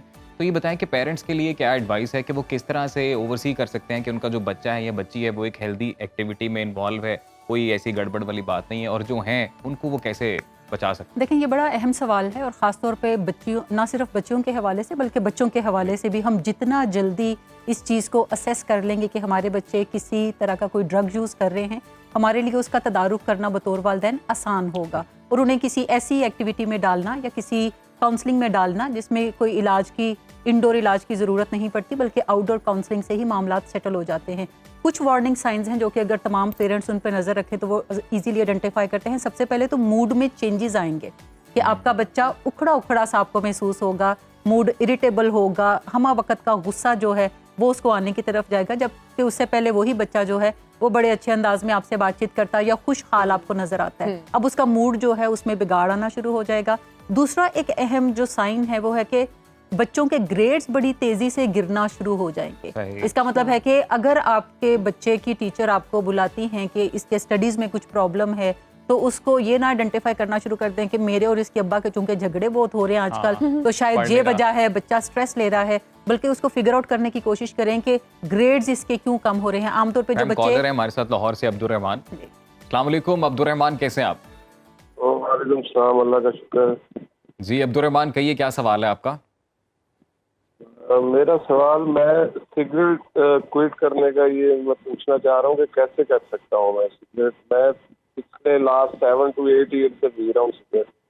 क्लास 7 से 7-8 साल से पी रहे हैं? 7 से 8 साल। जी जी, ओके। ठीक है अब्दुल रहमान, वैसे भी डॉक्टर साहब ने इसका हल बता दिया, बैलेंस लाइफ और अपने तौर तरीके थोड़े से बदलने पड़ेंगे। बाकी आप प्रोग्राम देखते रहें, आई एम श्योर ये जवाब रिपीट होगा। तो मैम आप कंटिन्यू रखें बात। हाँ जी, दूसरा मैं बात कर रही थी कि बच्चों के ग्रेड्स जो हैं पढ़ाई में वो गिरना शुरू हो जाएंगे, तो इसको भी फिगर आउट करने की कोशिश करें कि कहीं कोई ड्रग एक्टिविटी तो नहीं है। तीसरी एक चीज़ है कि आपके बच्चों के दोस्त अचानक बदल जाएंगे। जो पहले अच्छे स्टूडियस स्टूडेंट्स उनके फ्रेंड्स थे, अब उनके दोस्तों में ऐसे लोग शामिल होंगे जो कि आपको थोड़े एबनॉक्शियस लगेंगे, आपको लगेगा कि ये ठीक लोग नहीं हैं। अच्छा। और एक खास अहम नुक्ता ये है कि आपके बच्चे आपको उन दोस्तों से मिलवाने में कंफर्टेबल भी नहीं होंगे। अगर आप कहेंगे कि मैं आपके उन दोस्तों से मिलना चाहता हूं जिनके साथ आप आजकल मुलाकात कर रहे हैं, तो वो कहेगा कि इसकी क्या ज़रूरत है, दूसरों की अम्मियाँ तो ऐसा नहीं कहती हैं, आपको क्या प्रॉब्लम है कि आप मेरे फ्रेंड्स के ऊपर तवज्जो देते हैं। तो हमेशा अपने बच्चों के फ्रेंड्स के बारे में जानें, वो किन फैमिली से आते हैं, उनके नाम क्या हैं, वो कब तक स्कूल में रहते हैं, कब वापस जाते हैं। तो ये चंद चीज़ें हैं, अगर हम इसके ऊपर तवज्जो रखें तो फिर हमें बड़ी तेज़ी से हम असेस कर सकते हैं। एक और साइन आपको नज़र आता है कि बच्चों में पैसों की डिमांड थोड़ी ज़्यादा वो आपसे करने लगती है कि मुझे कोई कॉपी लेनी है, मुझे कोई एक्टिविटी प्लान हमने फ्रेंड्स ने की है, सो मुझे वहाँ पे कोई पेमेंट सबमिट करवानी है। सो अगर आपके बच्चे पैसे ज़्यादा डिमांड करते हैं तो इसका मतलब है कि ये भी किसी ऐसी एक्टिविटी में होंगे। अच्छा, एक अहम नुक्ता ये है कि जब भी हमारे पेरेंट्स बात करते हैं बच्चों से तो वो अशारों कनायों में बात करते हैं। वो से कहते हैं कि तुम अपने आप को दुरुस्त कर लो, मैं तुम्हें समझ रहा हूँ, क्या चल रहा है आजकल। जब भी कोई आप ऐसे साइंस देखें बच्चों के अंदर, तो बच्चों से खुलकर सिगरेट के ऊपर बात करें, बच्चों से खुलकर ड्रग्स के मौजू के ऊपर बात करें। और अगर आपको बात करना मुश्किल लगता है अपने बच्चों से, तो पहले किसी काउंसलर से सीख लें कि बेहतरीन बातचीत कैसे की जा सकती है आपके अपने बच्चे से, जिससे नताइज जो है वो मुस्बत निकलने की तरफ आए। मैं एक चीज़ यहाँ कहना चाहूँगा कि बच्चे जो पढ़ते हैं तो वो कोई ऐसा अंदाज होता है कि जैसे ये वालिदैन का कोई काम है जो बच्चे कर रहे हैं, और उसके लिए फिर वो उनकी शराइत होती हैं और हर रोज़ वो माँ बाप से कुछ ना कुछ उसका हर्जाना या जुर्माना डिमांड करते हैं। लेकिन आपने एक फिनोमेना देखा होगा कि हमारे माशरे में लड़कियों को पढ़ाई के लिए ज़्यादा दबाव नहीं दिया जाता था, तो वो आज खुद पढ़ाई की तरफ बहुत आगे आ गई और लड़कों से आगे निकल गई। अच्छा, लड़कों के ऊपर पढ़ाई का दबाव बहुत ज़्यादा है, तो वो देखें कि पढ़ाई में कितना पीछे जा रहे हैं और वो कितना नुकसान उठा रहे हैं। तो होना ये चाहिए कि पढ़ना किसी भी लड़के या लड़की का ज़ाती काम है जिसमें वालिदैन तावन करते हैं, इन्वेस्ट करते हैं, मेहनत करते हैं। एक छोटे बच्चे को स्कूल के छोड़ के आना, लेके आना वापस, ये काफ़ी बड़ा काम है। और उसमें वालिदैन को कुछ शराइत रखनी चाहिए कि जो भी यूनिवर्सिटी जाएगा स्टूडेंट, वालिदैन को पहले से मशरूत रखना चाहिए इन चीज़ों को कि उसका यूरिन चेक होगा, TLC होगा, जिसका मतलब यह है कि ड्रग टेस्ट होगा वालिदैन की तरफ से कि हर महीने बाद या 15 दिन बाद या 1.5 महीना या जैसी भी सिचुएशन हो उसके मुताबिक फैसला करें कि ड्रग टेस्ट होगा। क्योंकि जितनी बेहतरीन यूनिवर्सिटी हैं उनका उतना ही बेड़ा गर्क है। लिहाजा अगर वालिदैन में इतनी रिट नहीं है या जुर्रत नहीं है कि वो अपने बच्चे को कह दें कि भाई अपना यूरिन सैंपल दे देना ज़रा जाके वहाँ फलां लैब में या किसी जगह या साथ लेके जाएं, तो अगर इतनी हिम्मत जुर्रत नहीं है तो फिर आप समझ लें कि आपको मायूसी का सामना होने वाला है। आप अभी अगर हेजिटेट करेंगे, हिचकिचाएंगे, लेकिन तो डॉक्टर साहब बात नहीं। बिल्कुल मैं ये समझती हूँ कि इस स्टेप से आपके पेरेंट्स और बच्चे के दरमियान में एक रिफ्ट पैदा भी हो सकता है। प्रेशर में रहेगा बिल्कुल, बच्चा प्रेशर में देखिए, स्ट्रेस में रहेगा। देखिए रिफ्ट पैदा अगर होता है तो उसको आप ब्रिज करते हैं। जब भी आपका अपने बच्चे के साथ इंटरेक्शन होता है तो वो आमतौर पर 3 मौके होते हैं जिनके ऊपर आप अपने बच्चों के साथ इंटरेक्शन करते हैं। एक ये कि आपने उनके साथ कोई गोल सेटिंग करनी है, आपने उनको कोई हिदायत देनी है और उन्होंने आगे से एग्री करना है, तो ये गोल सेटिंग कहलाएगी। तो ये गोल सेटिंग जो है बाकायदा होनी चाहिए। तो रिफ्ट पैदा होता है जब आप अंदर से तब के बात करते हैं, जब आप जिम्मेदारी से एडवांस में बात करते हैं तो फिर रिफ्ट पैदा नहीं होता। दूसरा मौका है कि जब बच्चा आपके कहने के मुताबिक उस गोल को अचीव करता है या गोल को अचीव करने की कोशिश करता है तो आप उसे शाबाश देते हैं, नज़रअंदाज नहीं करते कि अब तो ये ठीक ही कर रहा है तो बोलने की क्या ज़रूरत है। और तीसरी चीज़ है कि जब वो अपनी आपकी तवक्को के मुताबिक वो काम नहीं करता जिसका उसने वादा किया था, तो फिर आपने उससे दोबारा एहतसाब करना है, जिसे हम कहते हैं कि नज़र-ए-सानी के लिए कहना है। तो इन तीनों मौक़ों पर एक चीज़ का ख्याल रखना है कि जो एहसासात हैं बच्चे के जिससे आप बात कर रहे हैं वो मजरू नहीं करने। ठीक है।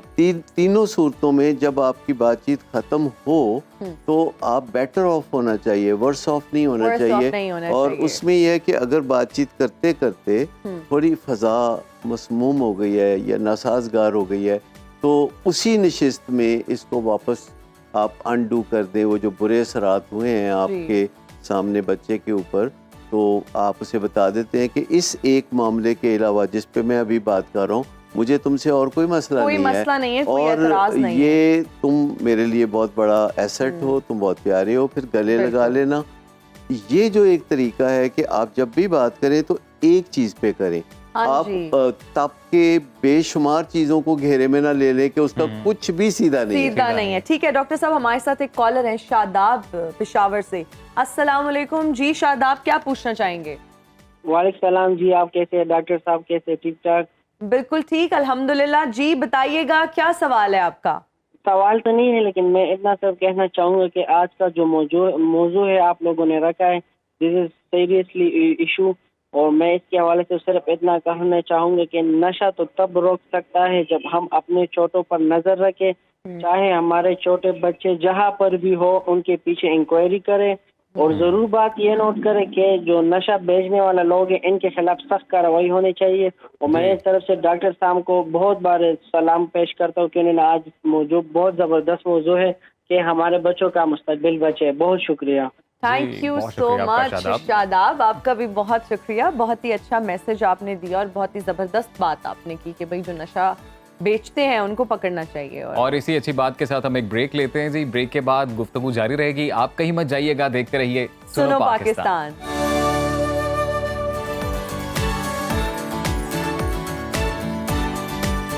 Welcome back after the break जी। डॉक्टर साहब हमारे साथ मौजूद हैं, डॉक्टर साहिबा भी मौजूद हैं। अपना ये गुफ्तगू का सिलसिला आगे बढ़ाते हैं। डॉक्टर साहब, एक बुनियादी सवाल ये कि जी जब स्पेशली सिगरेट वगैरह छोड़ने के लिए आजकल च्युइंगम मार्केट में हैं और भी कोई पैचेस वगैरह भी हैं इस तरह से, तो उनका इस्तेमाल कितना जो है वो मुस्बत है या कितनी कारआमद है वो इस एडिक्शन से बचने के लिए? और दूसरा सर, आइस एक ड्रग ऐसा है जिसका हम देख रहे हैं कि बहुत तादाद में बढ़ रहे हैं नंबर्स जो हैं इनको इस्तेमाल करने वाले, तो उनसे कैसे बचा जा सकता है? पहले तो मैं आपको सिगरेट के बारे में बताना चाहूँगा कि जो गम है या पैचेस हैं उनका इस्तेमाल एक वसी प्रोग्राम के अंदर छोटा सा हिस्सा है।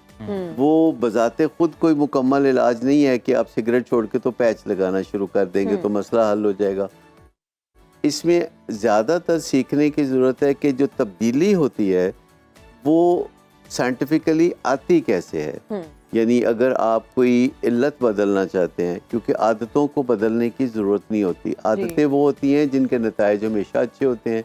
अगर नताइज ख़राब आने लगे तो उसको फिर हम इल्लत कहते हैं। तो जो इल्लतें बदलना है, ये इसके लिए अब एक प्रोसेस है जो कि दुनिया में तयशुदा है कि जिसके 6 हिस्से हैं, जिसके मुताबिक आपने उन 6 हिस्सों से थोड़ी थोड़ी मदद लेनी होती है। जैसे विल पावर है, स्किल पावर है, लोगों को बदलना, नए दोस्त बनाना, एक मेंटोर बनाना, डेली इन्वेंट्री बनाना जैसे कारोबार में बनाई जाती है, और नॉन लिविंग चीज़ों से फ़ायदा उठाना, जिनमें सबसे अहम नॉन लिविंग चीज़ जो आजकल हमारी ज़िंदगी में है वो स्मार्टफोन है।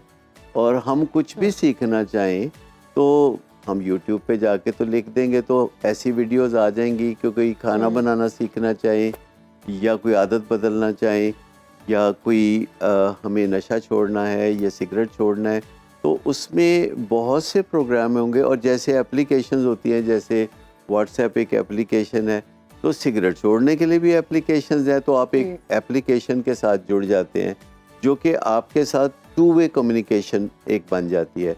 यानी वो एप्लीकेशन आपको खुद याद दिलाती है कि आपने क्या करना है, और वो डांटती नहीं है। जैसे कोई माँ बाप या कोई और हो, आपको कोई काम कहे तो वो डांट डपट शुरू कर देते हैं। लेकिन आप देखिए कि हमें अगर कोई चीज़ को अपनाना है या किसी चीज़ को छोड़ना है तो उसमें डांट टपट का कोई किरदार नहीं है। आप टीवी में देखें, एडवर्टाइजमेंट्स आती हैं, आप नहीं प्रोडक्ट लेते तो अगले दिन आके मॉडल आपको डांटना नहीं शुरू करता कि इतने दिन हो गए मुझे कहते हुए, आप सुनते क्यों नहीं। तो वो अपना मोहब्बत से, प्यार से, मुस्कुरा के वो रिपीट किया जाते हैं मैसेज। और वो मैसेज आप देखिए जो एडवर्टाइजमेंट में होता है कितना मुख्तसर होता है, एक 30 सेकंड का।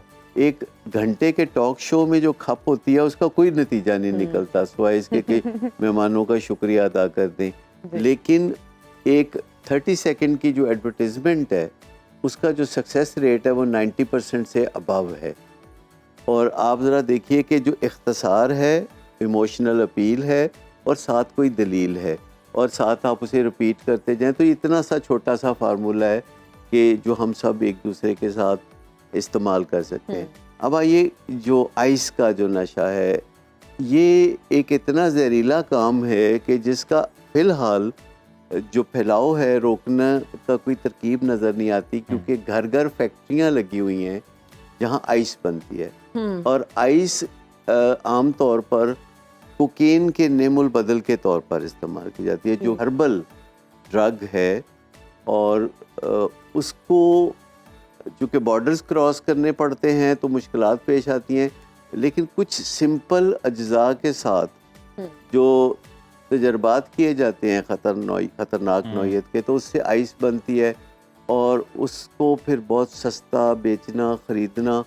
और आजकल मैं आपको एक बात बताऊं कि अब पुलिस के लिए तो बहुत ही मुश्किल हो गया है कि जिस तरह मोटरसाइकिल पे लोग फूड डिलीवरी करते हैं जी, इसी तरीके से अब मोटरसाइकिल पे ड्रग्स को डिलीवर किया जाता है। और फेसबुक पे बाकायदा लोग खुले आम, हाँ जी, ग्रुप्स बने हुए हैं, ऐप्स ग्रुप्स बने हुए हैं जिसमें तस्वीर शेयर की जाती हैं और उसमें व्हाट्सएप पे बातचीत होती है और किसी को कानो कान खबर नहीं होती, और फिर ये मामला जो है बहुत आगे बढ़ जाता है। अच्छा डॉक्टर साहिबा, आपसे जानना चाहेंगे, बहुत सारे पेरेंट्स जो हैं फिर वो बिलाखिर तंग आकर ये करते हैं कि बच्चों को रिहैब भेजने की कोशिश करते हैं। आप बताइए कि क्या ये तरीका मौसर है, क्या ये इफेक्टिव है? अगर एक दफ़ा आपका बच्चा रिहैबिलिटेशन सेंटर चला जाता है तो क्या वहाँ से वो बिल्कुल ठीक होकर, सेहतयाब होकर वापस आता है?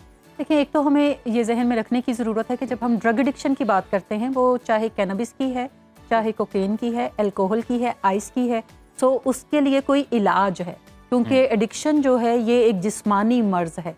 जैसे हम बात करते हैं, ज़्यादातर लोग ये समझते हैं कि इसको कोकेन की आदत हो गई है, इसको डांट टपट आप करें या इसको प्यार से समझाएं। तो आमतौर पे ये दोनों तरीके जो हैं, जिसे हम प्यार मोहब्बत से समझाना और डांट टपट करना, या बाज़-औक़ात धमकी देना, घर से निकाल दूंगा, घर से चंद दिनों के लिए निकाल भी देना, फिर जाके तरले मिनते करके बच्चे को वापस लेकर आना, तो ये दोनों तरीके जो हैं, इनसे तो बीमारी का इलाज नहीं होगा।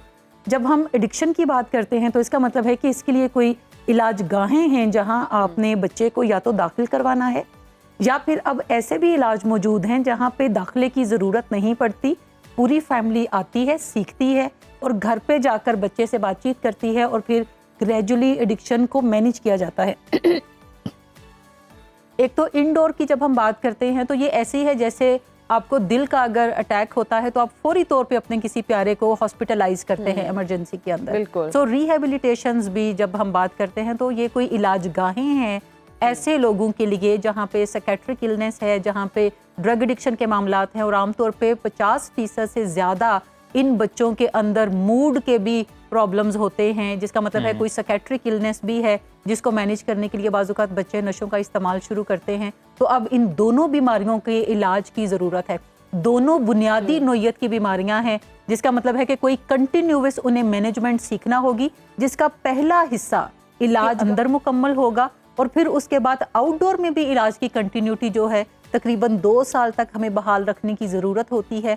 तब हम कहते हैं कि मुकम्मल ठीक हो गया। मुकम्मल ठीक हो गया, जिसका मतलब है कि इन्हें हम कहते हैं ये क्रोनिक प्रॉब्लम्स हैं। क्रोनिक से मुराद है लाइफ टाइम चलते हैं। उसका मतलब ये नहीं कि लाइफ टाइम आप नशों से छुटकारा नहीं पा सकेंगे, लेकिन आपको इसकी मैनेजमेंट जो है वो सीखनी होती है। जैसे डायबिटीज़ की हम मैनेजमेंट सीखते हैं और फिर हम घर पे भी ब्लड शुगर लेवल अपना चेक करते हैं और अपनी मेडिकेशन को मैनेज रखते हैं और इसके साथ साथ अपनी फूड इनटेक को मैनेज रखते हैं, तो हम डायबिटीज़ मैनेजमेंट करना सीख जाते हैं। तो इंडोर इलाज का पहला हिस्सा है, इलाज का बड़ा और बाद का हिस्सा जो है वो आउटडोर इलाज पे मबनी है। ठीक है, बहुत शुक्रिया डॉक्टर साहिबा। ये एक ऐसा टॉपिक है जिस पर डिटेल में बात करने की ज़रूरत है और इंशाल्लाह हम दोबारा इस पर बात करेंगे। आपके साथ एक और नशिस्त होगी जिसमें बहुत सारे और मसाइल हम आपसे डिस्कस करेंगे और आपके जवाबात का इंतज़ार भी रहेगा। व्यूवर्स भी हमें कॉल कर पाएंगे। बहुत शुक्रिया आप दोनों का, thank you so much for coming here and giving your precious time to us. नाजरीन, अभी लेंगे एक ब्रेक, हाजिर होंगे ब्रेक के बाद। देखते रहिए सुनो पाकिस्तान।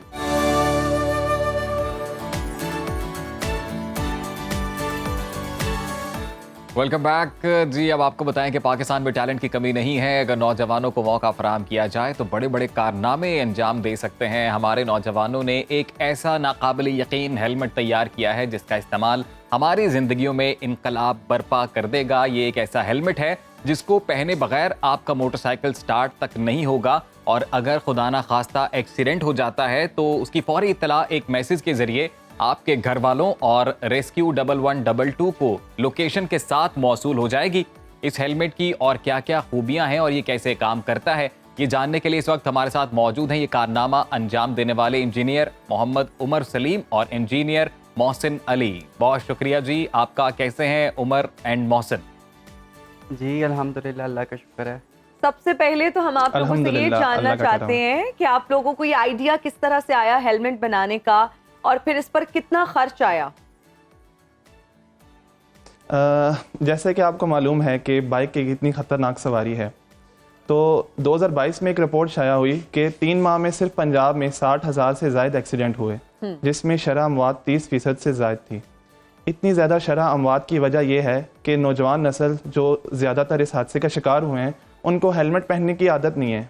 हमारी नौजवान नस्ल हेलमेट पहनती है तो ट्रैफिक वार्डन के डर से पहनेंगे। अब जैसे पंजाब में इन्होंने कह दिया है कि पंप में आपको पेट्रोल नहीं मिलेगा जब तक आपके पास हेलमेट नहीं है, तो सिर्फ इसके बीच में हेलमेट पहनना आपका ये एक्सीडेंट तो फिर भी हो सकता है, खुदा ना खास्ता अगर एक्सीडेंट हो जाता है अगर आपने हेलमेट नहीं पहना हुआ तो आप बड़े हादसे का शिकार हो सकते हैं। तो ये प्रॉब्लम हमने आइडेंटिफाई किया था। अच्छा, अगर खुदा न खास्ता आपका एक्सीडेंट हो जाता है तो इस बात की गारंटी नहीं है कि आपको फर्स्ट एड टाइमली मिल जाएगी। हो सकता है आप शहर से दूर हो सकता है आप किसी एडवेंचर पे गए हुए हैं और आपका एक्सीडेंट हो गया और किसी को मालूम ही नहीं है। तो इस सब प्रॉब्लम्स को हमने आइडेंटिफाई किया। अच्छा, कुरानिक वर्स है एक जिसका मफहूम है जिसने एक इंसानी जान बचाई उसने गोया इंसानियत को बचाया। तो बेसिकली ये जो हम जो प्रोडक्ट लेके आए हैं स्मार्ट हेलमेट, ये प्रोडक्ट नहीं है, हम एक मिशन पे निकले हुए हैं। हमारा मिशन है इंसानी जानें बचाना। ठीक है। अच्छा, हम आपसे भी पूछना चाहेंगे ये भी कि इसके फीचर्स के बारे में आपने बताया, इतने यूनिक फीचर्स हैं जिसमें से थोड़ा सा मैं ये सोच रही थी कि जब खुदा ना खास्ता एक्सीडेंट हो और घर वालों को फौरी इत्तला चली जाएगी लोकेशन के साथ, आपको नहीं लगता ये फीचर थोड़ा इस पे आप सोच सकते हैं कि मतलब पेरेंट्स जो घर पे बैठे हैं के लिए पैनिक सिचुएशन हो जाएगी? पैनिक सिचुएशन भी तो हो सकती है। उमर से ये जानते हैं, उमर आप बताएं इस बारे में। बेसिकली हमने ना ये फिक्स नहीं किया कि आपने पेरेंट्स का नंबर लिखना है। अच्छा, आप किसी का भी अपने फ्रेंड का जो आपके बहुत क्लोज है, जो आपके एक मैसेज पे आपके पास पहुंच सकता है, तो आप उसका भी नंबर एंटर कर सकते हैं। उसका नंबर एंटर करेंगे, खुदा ना ख्वास्ता जब भी आपका एक्सीडेंट हुआ जहाँ पर भी हुआ उसी time alert message with live location of Google map चला जाएगा और वो उसी नंबर पे चला जाएगा आपके फ्रेंड को, और जैसे ही वो क्लिक करेगा उसको तो गूगल मैप ओपन हो जाएगा और एग्जैक्टली लोकेशन पे वो पहुंच सकता है, आपको फर्स्ट एड पहुंचाना। अच्छा, तो मोहसिन इसके लिए तो मुझे लगता है इंटरनेट का होना बहुत जरूरी है। मोहसिन, आपका कमेंट जानना चाहेंगे, किस तरह से लोकेशन जाएगी अगर आपका इंटरनेट ऑन नहीं है? इंटरनेट का होना ज़रूरी नहीं है, आपके अच्छा। मोबाइल में सिम का होना ज़रूरी है। अगर आपके मोबाइल में सिम पड़ी हुई है तो आपके सिम से ही मैसेज चला जाएगा और लोकेशन भी साथ चली जाएगी। ओके, तो मतलब हेलमेट जो आपने पहना हुआ है उसके साथ साथ आपके मोबाइल में सिम का होना भी अब बहुत ज़रूरी है। जी जी। अच्छा, उमर से जी, जानना जी, चाहता हूँ मैं। उमर, ये बताइएगा कि ये हेलमेट एक्चुअली में बाइक के साथ कनेक्टेड होगा, और ये क्या एक वक्त में एक हेलमेट सिर्फ एक बाइक के साथ ही कनेक्टेड रहेगा? बिल्कुल ऐसा ही है कि इसका पेयर है और एक डिवाइस आपकी मोटर बाइक में लगती है और एक उसके साथ एक पेयर्ड हेलमेट है। अब इसका फ़ायदा ये है कि आप सबसे पहले तो बता दिए कि मस्ट वेयरिंग हेलमेट है, आप जब तक हेलमेट नहीं पहनेंगे वो बाइक स्टार्ट ही नहीं होगा। दूसरी बात यह है कि इसको हम एंटी थेफ्ट में भी लेके गए हैं कि जैसे ही आपका खुदा न ख्वास्ता बाइक चोरी हो जाता है तो हेलमेट अगर उस बाइक के साथ नहीं है या उस थेफ्ट ने हेलमेट नहीं पहना हुआ, ये वाला सेम टू सेम जो इसके साथ पेयर्ड है, तो वो बाइक स्टार्ट नहीं हो सकता। उसके बाद अगर आपने हेलमेट भी पहना हुआ है, मींस कि वो आपका हेलमेट भी साथ ले गया, तो उसमें यह है कि हमारी जो मोबाइल ऐप है उसके अंदर एक बटन है, अगर आप उस बटन को ऑफ कर दें तो वो मोटरसाइकिल ऑफ हो जाएगा और वो जो थेफ्ट है, जो चोर है, वो आपका मोटरसाइकिल कहीं भी नहीं लेके जा सकता। ओके, जबरदस्त। मतलब इसके बड़े एडवांस फीचर्स हैं।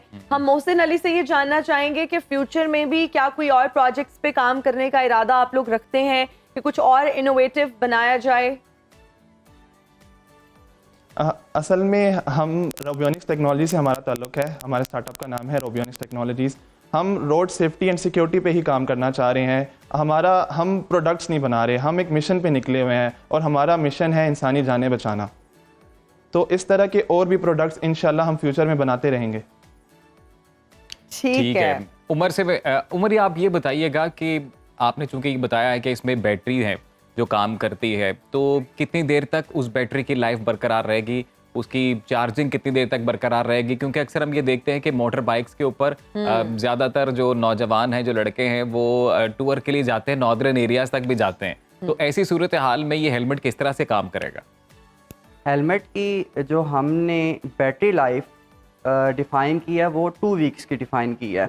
अगर एक बाइकर अगर दिन में 8 घंटे ड्राइव करता है तो उसकी 2 वीक्स की है। उसी हवाले से, उसी रेशो से जो है ना, वो अगर वो कम ड्राइव करता है 2 घंटे 3 घंटे तो उससे डेज़ में ज़्यादा हो जाता है। सेकंड ऑप्शन ये है कि जो भी नॉर्दर्न एरियाज़ की तरफ जाते हैं 1 वीक 2 वीक या 3 वीक्स पे चला जाता है। हमने एक और ऑप्शन रखा है कि आप इसको, जो डिवाइस हमारी बाइक में लगी है, उससे भी ये हेलमेट चार्ज हो जाएगा।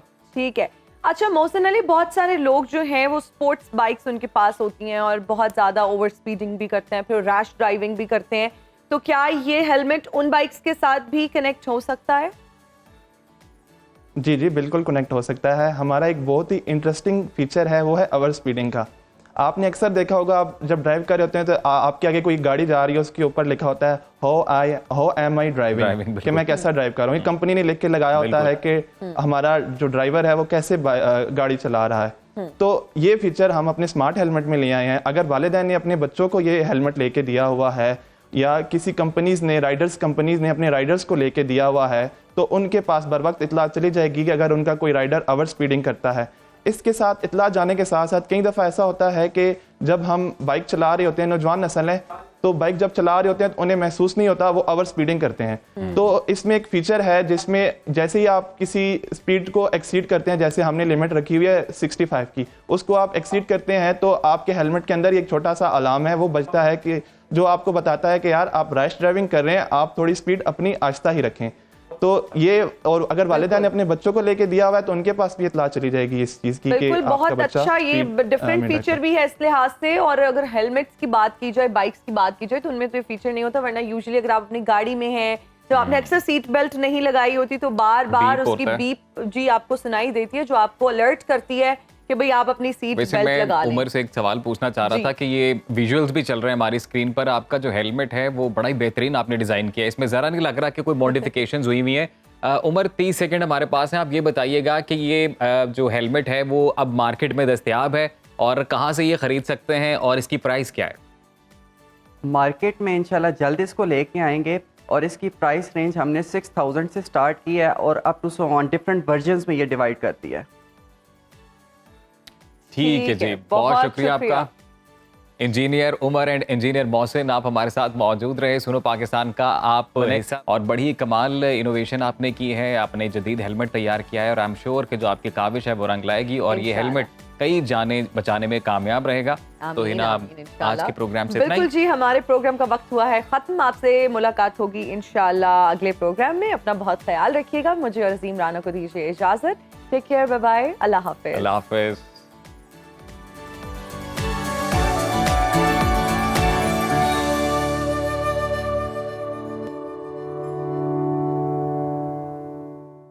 आप कहीं भी हो, वक्त कोई भी हो, बाखबर रहिए दुनिया के हालात व वाक़यात से। अभी सब्सक्राइब कीजिए सुनो न्यूज़ के YouTube चैनल को और क्लिक करें बेल आइकन को ताकि आप हमेशा बाखबर रह सकें।